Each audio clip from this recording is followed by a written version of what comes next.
single थिए जिन्दगी ठिकै चलिरहेको थियो तर हिजो राति जब नेपालीहरूको भिडियो हेरेँ मैले लिटरली दिमाग खराब भइरहेको डिप्रेसनमा जान लागिसक्यो म घरकुटी खेल्ने उमेरमा यिनीहरू लिटरली घर बसाइरहेका छन् हुन त यिनीहरूको बिस्तारै भिजाउने उमेर हो तर यिनीहरू सिन्दुरले एकअर्काको निधार भिजाइरहेका छन् बिचरा सिन्दुरलाई निलाइरहेको होला कुछ ज्यादा नहीं हो गया ढिला नगरी सुरु गरौँ स्वागत छ मित्र नानी हो म करण अनि आजको भिडियोमा हामी यस्ता यस्ता निब्बा निब्बीहरूलाई हेर्नेवाला छौँ जसले खुल्ली आम टिकटकमा अपराध गरिरहेका छन् बाल विवाह गरेर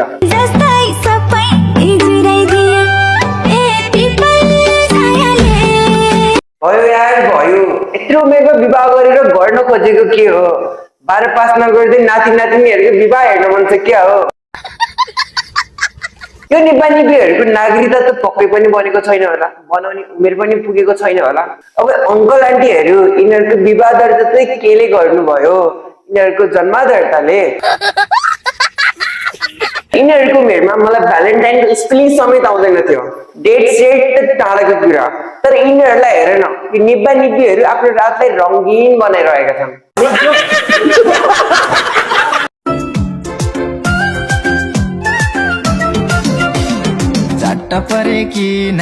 ओ नो निब्बी रिसाएछन् किन रिसाएको निब्बी होमवर्क गरेनौ भनेर स्कुलमा सरहरूले पिट्नु भयो क्या हो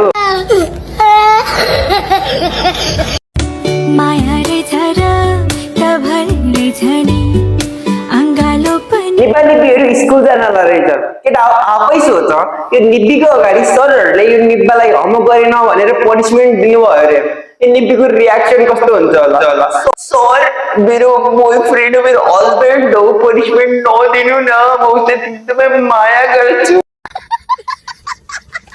निब्बा निब्बीहरू तिमीहरू स्कुल जान बन्द गरिदियो घरमै बसेर सेल्फ रिडिङ गर्नु एक्जाम मात्रै दिन जान स्कुलको लिटरली तिमीहरूले नाकै काटिदियो भाई साहब कुछ ज्यादा नहीं हो गया मतलब कुछ यो निब्बाका साथीहरूलाई पनि लाज लाग्छ होला कन्फ्युज हुन्छन् होला तिमीहरू यसलाई म दाइ भनौँ कि अङ्कल भनौँ कि साथी भनौँ भनेर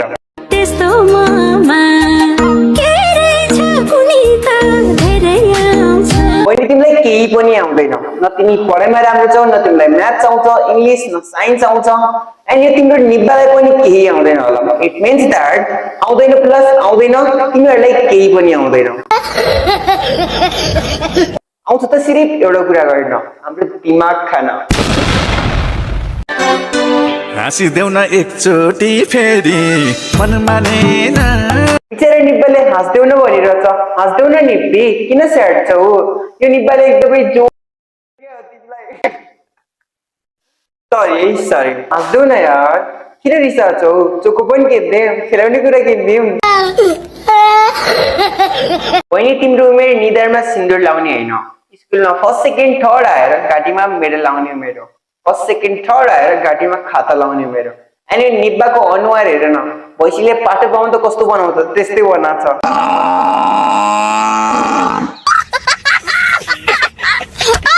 यो निब्बा निब्बीहरूले आफ्नो यौवनकालको प्रेम जहाँ हजुरको हर्मोन्सहरू बढेर हजुरलाई सेक्सुअल कन्ट्याक्ट गर्न मन लाग्छ त्यसलाई एकदमै सिरियसली लिएर विवाह गरे यिनीहरूले गर्ने हो त गर्ने हो एकदमै आनन्दले गर्ने हो होइन निब्बा निब्बी हो बट ग्यारेन्टी दिन्छ यिनीहरूको 2-3 वर्षपछि यिनीहरूको रिलेसन बन्द हुन्छ त्यसको भयो नि 2-3 वर्षसम्म रिलेसनसिपमा बस्यो अनि अहिले नयाँ लिएर आएको छ नि मेरो मायामा खोट हुन सक्छ तर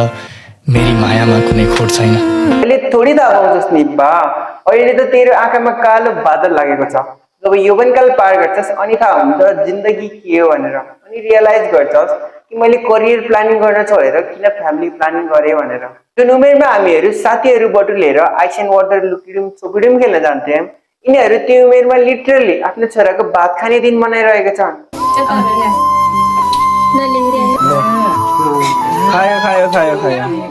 यिनीहरू यति साह्रै आत्तिएका छन् कि यिनीहरूलाई छिटै लभ गर्नु पर्यो छिटै बिहे गर्नु पर्यो छिटै छोराहरू पाउनु पर्यो अब गर्न खोजा के हो तिमीहरूले आफ्नो नातिको पनातिको नि अनातिको 7 जेनेरेसनको विवाह खान मन छ क्या हो भगवान हजुरको मान्छे बनाउने मेसिन बिग्रिएछ क्या हो शरीर चाहिँ केटीको अनि आत्मा चाहिँ केटाको हालेर पठाउनु भएको छ त अबे सुधार यार यो केटीलाई कसैले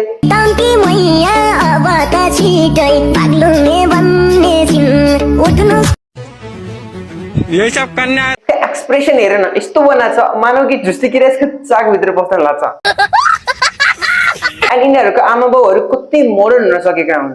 यस्ता बालबालिकाहरूलाई त आमा बाउहरूले बाहिर ननिस्किन दिनुपर्ने हो घरबाट बट यिनीहरू कसरी गरिरहेछन् यस्तो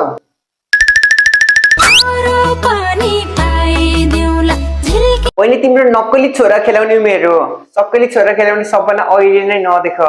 हुन्छ नि त्यो डल्ली बतास देखिने त्यो खेलेर बस तिमी नेपालीहरू जान त स्कुल लाछन् बट यिनीहरूको एक्सप्रेसन हेर न कुनै थिएटर सो हेर्नै जान लाग्यो जस्तै गर्न लाग्छन् पनि खुरुक्क न स्कुल जाऊ राम्ररी पढ अनि त्यहाँ फ्यामिली प्लानिङ भनेको के हो फ्यामिली फाइनेन्स कसरी म्यानेज गर्छन् र साथै कति उमेर पुगेपछि विवाह गर्नुपर्छ त्यो पनि सोध आफूले त गल्ती गरिसक्यो आफ्नो छोराको चाहिँ नगराइदिनु हो हामी कुन जमानामा पुगे केटाहरूले पनि नेल पोलिस लगाउन लाग्छन् त भाइ त एउटा काम गर हातमा नेल पोलिस मात्र होइन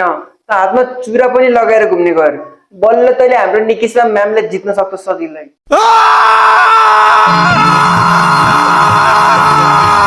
अबे भाइ के भयो किन भाङका जस्तै गरिरहेछ कुन कमिलाले टोक्यो टोयलेट गयो तेरो चाकमा घरमा आमा बाउ दिदी बहिनी कोही छैन डिस्टर्ब त नगर तिनीहरूलाई अब पागल जस्तै गरे पनि बिस्तारै चिच्छ आंखें मत दिखाओ मैं तुम्हारी पत्नी हूँ ऐसी पत्नी कहीं बाहर निकल जाओ पहिला कलर मिलाउन अनि टाई बनाउन सिक बहिनी अनि आइज टिकटक बनाउन